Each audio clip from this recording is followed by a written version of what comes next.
Bismillah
ala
Bismillahirrahmanirrahim. Alhamdulillahirabbil alamin. Wassalatu wassalamu ala asyrafil anbiya'i wal mursalin wa alihi wa sahbihi ajma'in. Allahumma faqihna fid-din wa taqdim wa qina ila siratal mustaqim. Allahumma ja'alna minal rajihin faizin fid dunya wal akhirah. Allahumma hawwil qulubana bil hidayah كما نور الأرض بنور شمسك أبدا أبدا برحمتك يا أرحم الراحمين. ربنا يسر ويسر أمورنا ولا تعسر علينا ربنا آتنا في الدنيا حسنة وفي الآخرة حسنة وقنا عذاب النار. وصلى الله على سيدنا محمد وعلى آله وصحبه وسلم والحمد لله رب العالمين.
Assalamualaikum warahmatullahi wabarakatuh.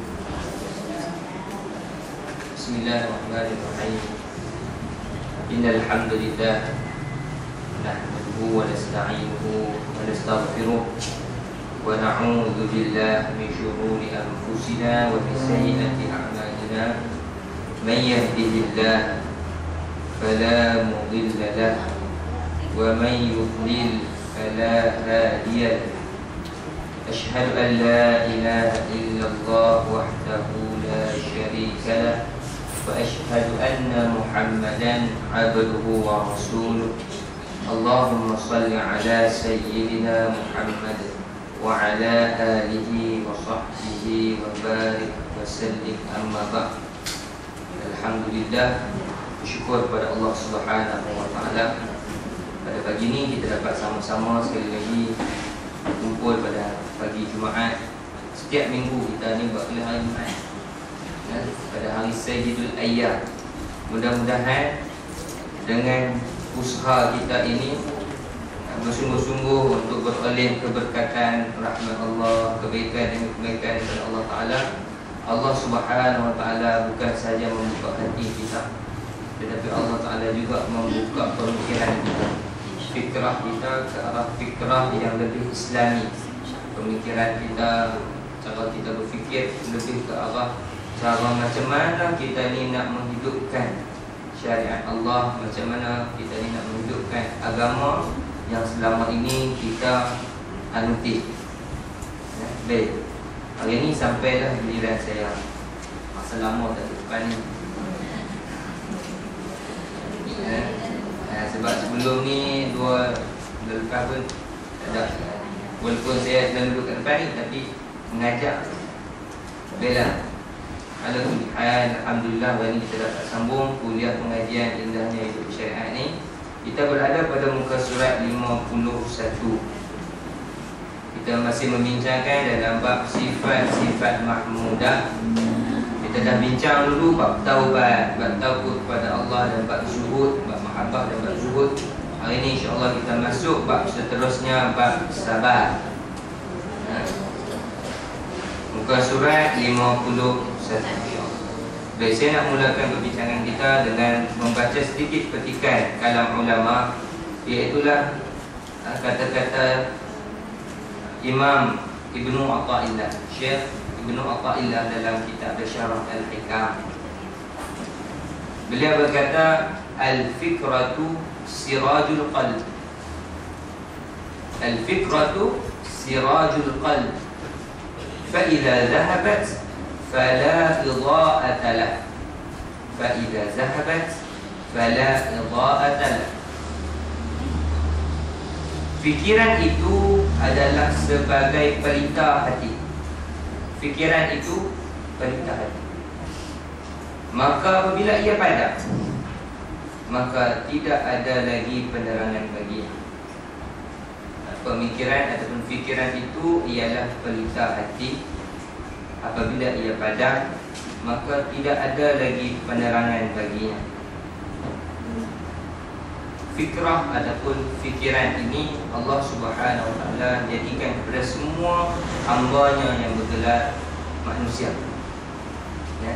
Semua manusia diciptakan ada akal pemikiran.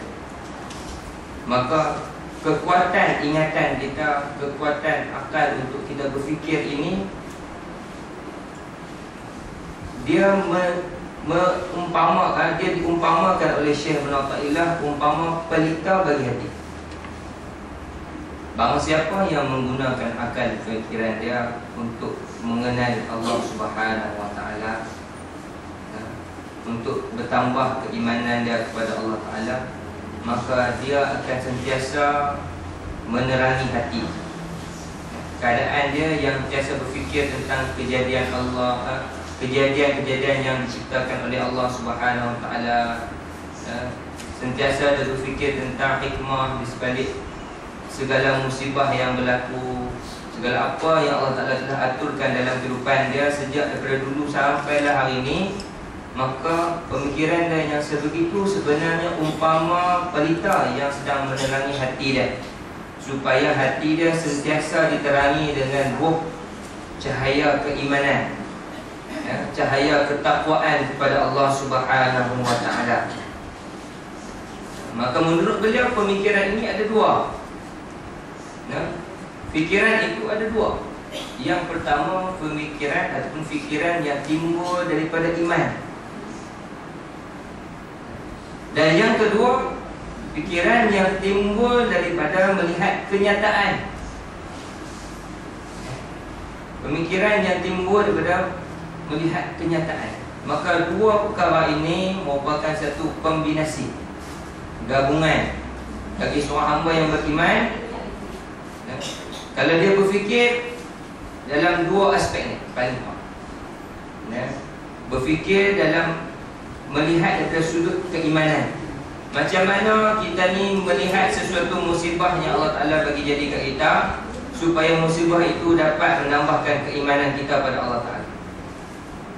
Macam mana dengan kenyataan yang kita terima, walaupun mungkin kita hendakkan perkara yang lain, tetapi kenyataan yang Allah Ta'ala berikan yang lain. Macam mana kita boleh fikirkan keadaan tersebut dalam keadaan menyebabkan kita ni jadi redha pada Allah Subhanahu Wa Taala.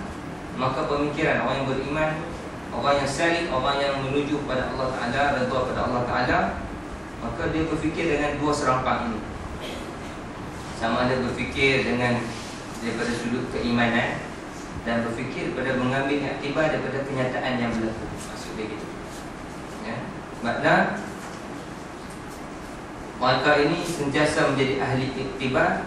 Dan mereka ini juga Allah Ta'ala akan buka hijab. Maksud buka hijab ini, buka halangan yang sebelum ni dia tak nampak. Macam kita lah, kalau kita tak main mengaji, kita pun tak tahu kata mengaji ni bagus. Kita cuma nampak orang duk mengaji, kita pun duk rasa apa yang best sangat mengaji lah, kan? Apa yang best duduk lengung je. Apa yang bestnya mengaji. Tapi bila orang yang mengaji dia tahu, sebab ada hadis Nabi asas pada orang mengaji ni, Nabi dah bagi tahu, man salaka tariqan yaltamisu fihi ilman. Cuba sambung. Wahai orang mengaji sekalian, sahalallahu lahu bihi tariqan ila jannah. Barang siapa yang bersungguh-sungguh dalam satu jalan untuk menuntut ilmu, Allah Subhanahu Wa Taala akan permudahkan baginya jalan ke syurga. Dipermudahkan jalan ke syurga ni satu rahmat yang Allah Ta'ala beri kepada orang mengaji. Siapa yang bersungguh-sungguh dalam menuntut ilmu, dia akan kenal siapa Tuhan dia. Man 'arafa rabbahu 'arafa nafsahu. Siapa yang kenal Tuhan dia, dia kenal diri dia. Oh, rupanya aku ni hamba Allah, aku ini sedang menuju Allah Subhanahu wa taala. Kita ini daripada azali menuju abadi. Kita ini daripada azali. Kita ini daripada Allah. Kita ini diciptakan kepada Allah, kita dikembali. Ya, kita datang daripada Allah. Allah Ta'ala menciptakan kita daripada alam roh. Dulu lagi, alastu bi rabbikum, kita semua dah jawab qalu bala, semua dah berjanji dengan Allah. Kita ini hamba Allah, kita ini merupakan kita janji pada Allah, kita nak taat pada Allah Subhanahu wa taala. Dan Allah Ta'ala hidupkan kita. Sekarang kita berada di dunia, yang mana dunia ini umpama lapangan kehidupan kita, tempat untuk kita ni berjuang, medan. Ya, maknanya kita akan kembali semula bertemu Allah Subhanahu wa taala di tempat yang abadi. Cuma abadi itu ada dua, neraka maupun syurga. Maknanya kita ini berada di satu jalan, orang yang salik. Salik ini mana orang yang menuju Allah Ta'ala. Sebab itu perbahasan yang akan kita bincangkan ini dalam bab sabar. Sabar ini maknanya satu sifat yang susah untuk kita nak amalkan. Kita boleh mengaji, tetapi kita nak praktikkan dia tu susah. Orang dapat sabar je lah, sabar je lah, aku ni kawan hang, aku betul lah. Loh, pokoknya hang ni tak tahan dengan aku lah.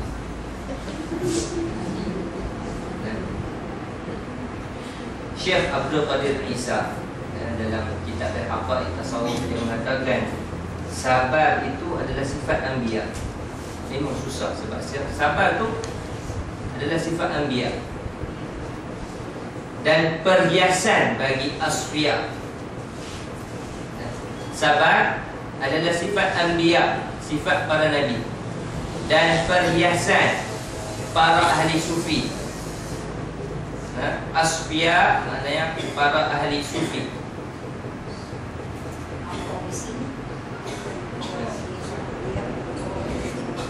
Dan kunci kebaikan bagi ahli yang menuju Allah Ta'ala. Maknanya kalau kita nak menuju kecintaan mardatillah, nak menuju kecintaan pada Allah Ta'ala, nak Allah Ta'ala redha kita, nak Allah Ta'ala rahmati kita, maka sabar ni bagi kita umpama kunci kepada ahli, kunci kebaikan kepada ahli yang menuju pada Allah, ahli yang salik pada Allah. Atau istilahnya orang kata ahli suluk. Suluk tu maknanya orang yang menuju Allah Ta'ala. Kita lah tu, mudah-mudahannya. Maknanya bagi anbiya, sabar ni sememangnya sifat para anbiya, tak boleh dinafikan lagi dah. Sebab banyak ujian-ujian yang Allah Ta'ala berikan kepada mereka, yang kalaulah diberikan ujian tersebut kepada kita, nescaya tak mampu untuk kita tempuhi ujian. Dan perhiasan bagi ahli sufi, ahli yang sentiasa menyucikan jiwa dah. Ahli sufi, sufi ni maknanya suci, bersih. Orang yang sentiasa suci hati dia, bersih hati dia. Sabar ni lah merupakan umpama perhiasan bagi dia. Maknanya dia dah suci dah, dengan ada sabar ni lagi tambah suci, lagi tambah bersih, lagi tambah cantik dah. Dan bagi kita ni, orang-orang yang nak menuju Allah Ta'ala, sabar ni umpama kunci kebaikan bagi kita, kunci segala kebaikan. Sebab kita ni, hidup kita ni terumbang ambing. Ada kala kita ni suka, ada kala kita ni duka, ada kala kita ni senang, ada kala kita ni susah. Maknanya bersilih ganti. Namun itulah dia rencah kehidupan di dunia yang Allah Ta'ala bagi. Allah Ta'ala janjikan kepada kita sama ada dua tempat, neraka ataupun syurga. Bila kita berada di akhirat, seandainya masuk neraka, azab selama-lamanya. Seandainya masuk syurga, nikmat selamanya. Sampai bila? Infinity. Sampai bila? Sampai bila-bila, tiada kesudahan. Cuma di dunia ni saja kita akan rasa sedih, gembira. Dia ada dua timbal balik, susah, senang, benci, sayang dan sebagainya. Tapi di syurga nanti yang ada hanya nikmat. Kalau suka-suka saja, gembira-gembira saja, nikmat-nikmat saja, tak ada rasa sedih, tak ada rasa benci, tak ada rasa dah. Sebab itulah kita ini sedang menuju pada Allah Ta'ala, iaitulah menuju ke abadi. Perkara ni saya dapat ketika mana saya ikut dalam kuliah Syekh Rahimudin Majid Sdn Bangla bulan baru 2-3 minggu lepas. Makna alhamdulillah, mudah-mudahan dengan pemikiran yang Allah Ta'ala bagi jadi, alhamdulillah kita ni orang berakal. Allah Ta'ala bagi jadi kita ni ada akal. Maka tafakkaru fi khalqillah wala tafakkaru fi dhatillah. Tafakkaru, fikirkanlah kamu pada ciptaan-ciptaan Allah, dan jangan sesekali kamu fikirkan akan zat Allah, kerana kita tidak mampu untuk membicarakan perkara yang di luar pemikiran kita. Maka sabar ini merupakan kunci kebaikan, kunci kebaikan bagi orang yang menuju pada Allah, iaitu kita, insyaAllah. Baik, insyaAllah kita tengok perbincangan dia, muka surat 51. Bismillahirrahmanirrahim. Firman Allah Subhanahu wa ta'ala, a'udzu billahi minasyaitonir rajim. Wa lanajziyanna alladhina sabaru ajrahum bi ahsani ma kanu ya'malun. Shadaqallahul azim. Surah An-Nahl ayat 96. Dan kami, yakni Allah, akan memberikan balasan kepada orang yang bersabar itu pahala menurut apa yang telah mereka kerjakan dengan sebaik-baiknya. Ayat ini merupakan salah satu daripada banyak ayat yang disebut dalam Quran. Sebagian ulama mereka melakukan kajian terhadap ayat-ayat tentang bab sabar. Saya tak buat kajian lah, saya cuma baca kajian depan ayat. Dia kata hampir 90 ayat dalam Al-Quran yang menceritakan tentang sabar. Kataan kalimah sabar, sabara itu lebih 90 ayat kan? Hampir ataupun lebih daripada 90 ayat. Maknanya banyak ayat-ayat yang mengandungi kalimah sabar di dalam Al-Quran Al-Karim. Lebih kurang dalam 90 ayat. Makna kata Allah Subhanahu wa ta'ala sangat-sangat menyuruh kita ni supaya mempunyai sifat sabar. Allah Ta'ala sangat-sangat memuliakan mereka yang bersabar. Allah Ta'ala sangat-sangat mencintai orang-orang yang bersabar.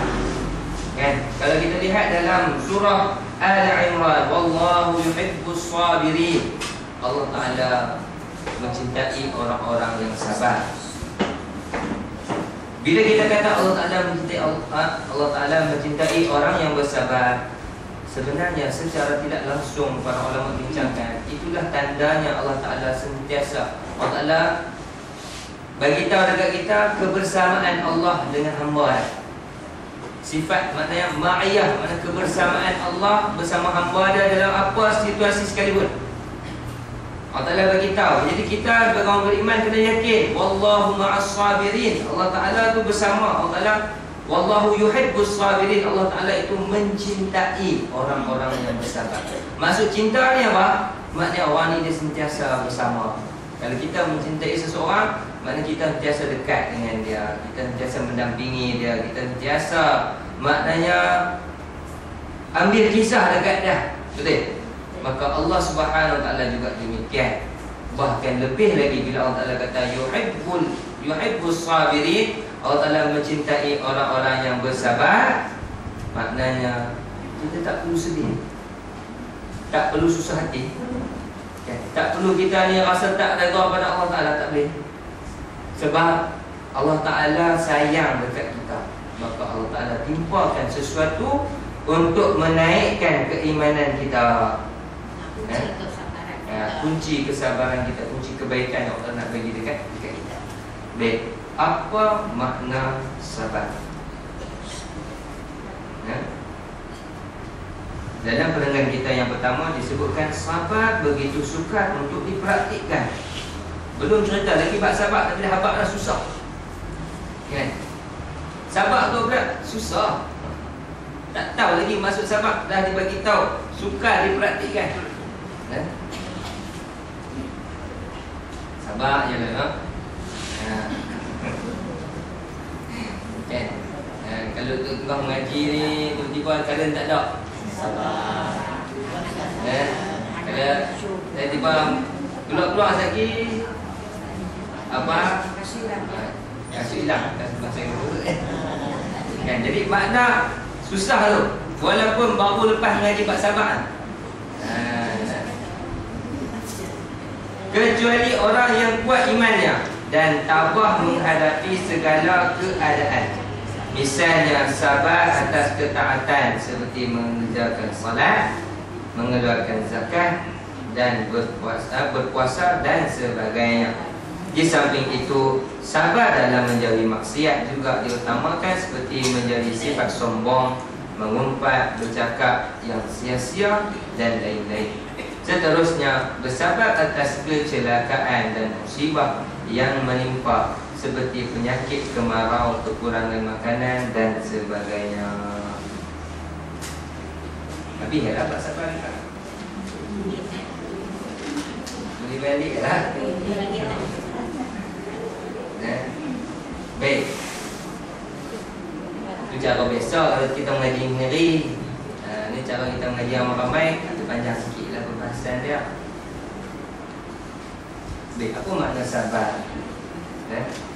Sabar kalau mengikut tafsiran ulama' ni, ada banyak tafsiran ulama' mengenai sabar.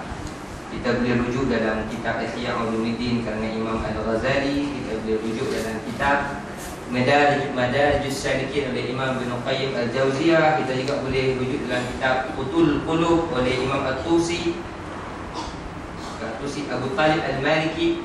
Kita juga boleh rujuk dalam kitab Haqaiq Tasawuf oleh Syekh Abdul Qadir Isa dan berbagai-bagai lagi. Bila sebut dalam bab sabar, tafsiran sabar atau makna sabar yang disebutkan contohnya oleh Imam Zunun Al-Misri. Imam Zunun Al-Misri, sabar itu ialah menjauhkan diri dari mengingkari, tenang ketika menelan kepahitan bala, serta menampakkan ketidakperluan kepada makhluk ketika kefakiran dalam menempuh ranjau kehidupan. Panjang. Kita bagi yang panjang dulu. Baru longkat pun shortcut. Kan. Sopan lah kita mengaji nak dapat lesen kereta pun kan. Baik, Imam Zunun Al-Misri kata, sabar ialah menjauhkan diri dari mengingkari, tenang ketika menelan kepahitan bala, serta menampakkan ketidakperluan kepada makhluk ketika ditimpa kefakiran dalam menempuh ranjau kehidupan. Ada 3 perkara yang disebutkan dalam ini. Sabar mengikut Imam Zunun Al-Misri, dikatakan sabar itu ialah kita menjauhkan diri, jauh diri daripada mengingkari.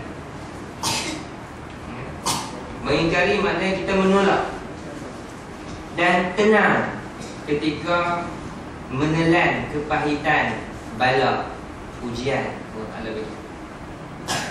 Makna bila didatangkan satu-satu ujian kepada kita, kita jauh diri daripada ingkar, kita jauh diri daripada bersikap tak mau, tolak, tak redha, tak mau. Kita jauh daripada sifat itu. Bahkan kita usaha menenangkan diri, tenang dalam menelan kepahitan. Memanglah pahit ni susah, tapi tenang, usaha juga untuk telan. Dia kata sabar tu. Yang kedua, menampakkan. Yang kedua tenang. Yang pertama tadi, jauh diri daripada mengingkari, tak terima bala ujian Allah bagi. Jauh diri daripada tidak menerima bala ujian Allah. Dan yang kedua, tenang di dalam menelan kepahitan. Kepahitan bala ujian. Bala ujian. Dan yang ketiga, menampakkan ketidakperluan kepada makhluk apabila ditimpa kefakiran, kemiskinan dalam menempuh kehidupan.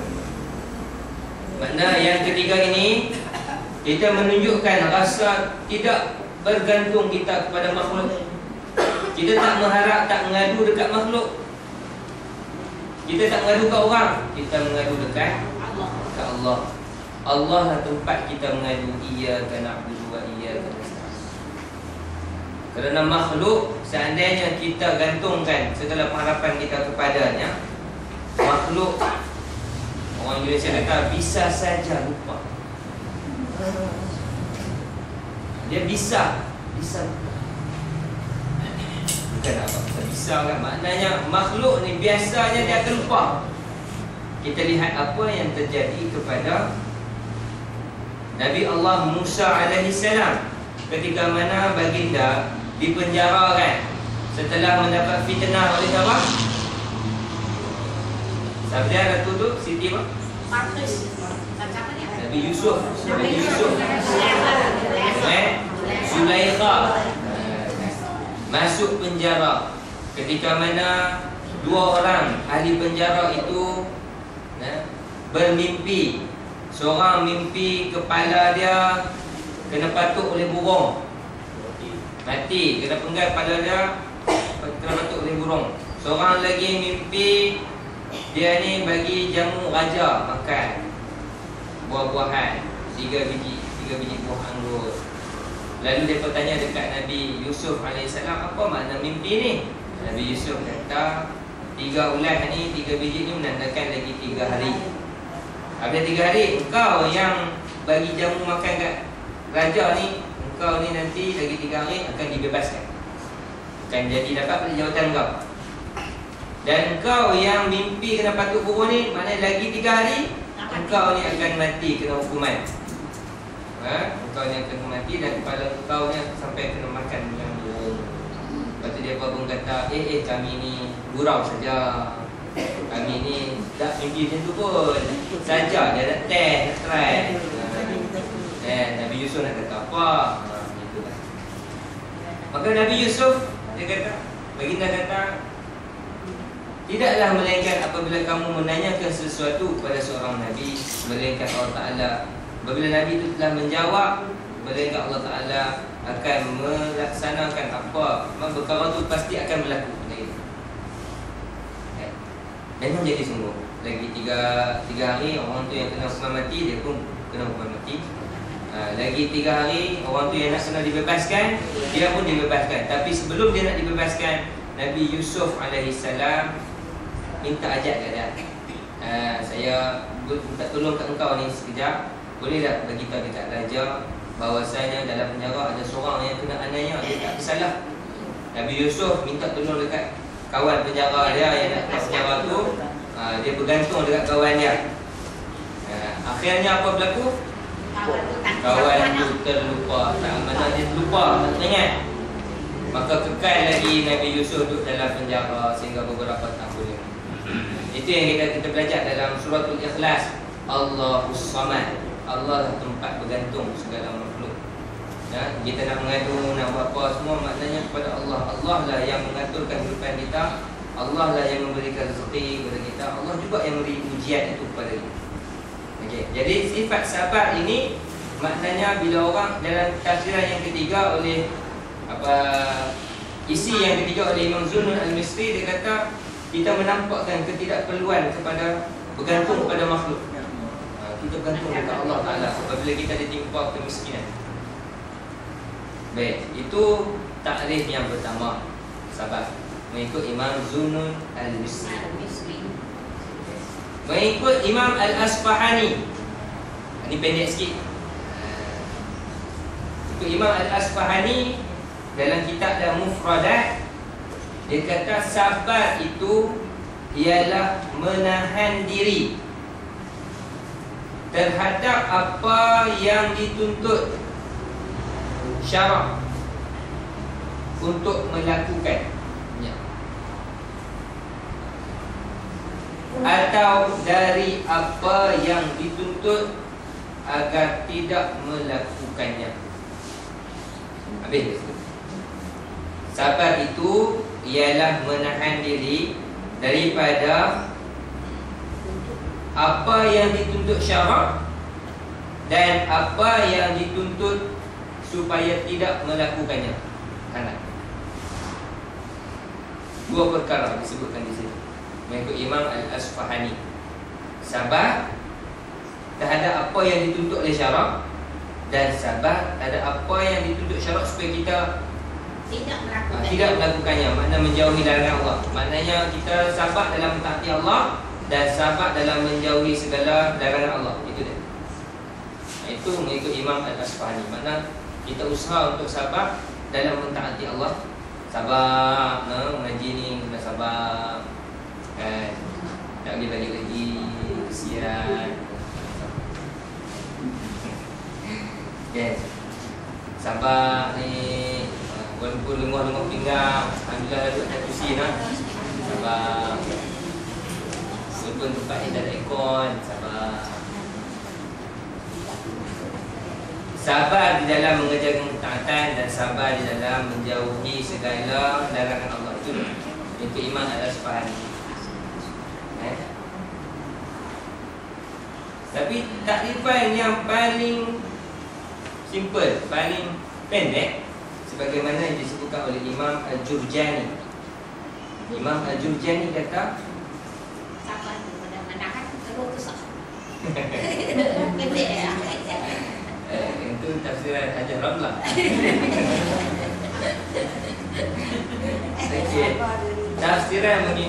Tafsiran sabar mengikut Sayyid Al-Jurjani, Imam Al-Jurjani. Dia kata, pendek lah dia kata, sabar ialah tidak mengadu tentang penderitaan, ujian kepada selain Allah Ta'ala. Maknanya tidak mengadu penderitaan melainkan hanya kepada Allah sahaja. Itu dia sabar. Tidak mengadu penderitaan, okay, melainkan hanya kepada Allah. Dalam ayat ini disebutkan tidak mengadu penderitaan bala kepada selain Allah. Maknanya jangan mengadu pada orang lain, mengadu dekat Allah sahaja.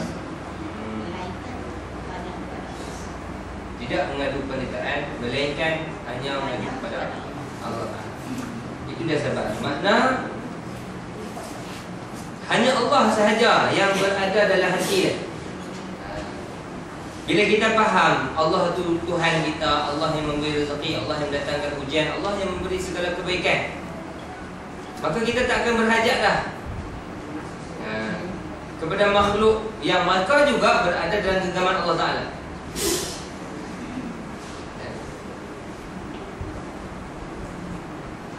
Sebab itu disebutkan di sini dalam kitab Haqaiq Tasawuf, dikatakan apa yang difahami, Cik Salina, apa yang difahami daripada takrif As-Sayyid Al-Jurjani tadi, dia kata sekiranya pengaduan itu kepada Allah, ia tidak menafikan kesabaran, akan tetapi yang menafikan kesabaran ialah pengaduan tentang Allah kepada selain. Maksud dia, kita disuruh mengadu hanya kepada Allah.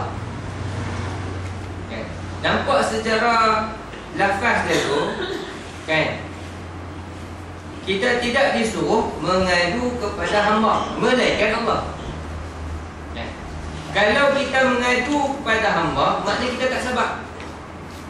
Faham tak?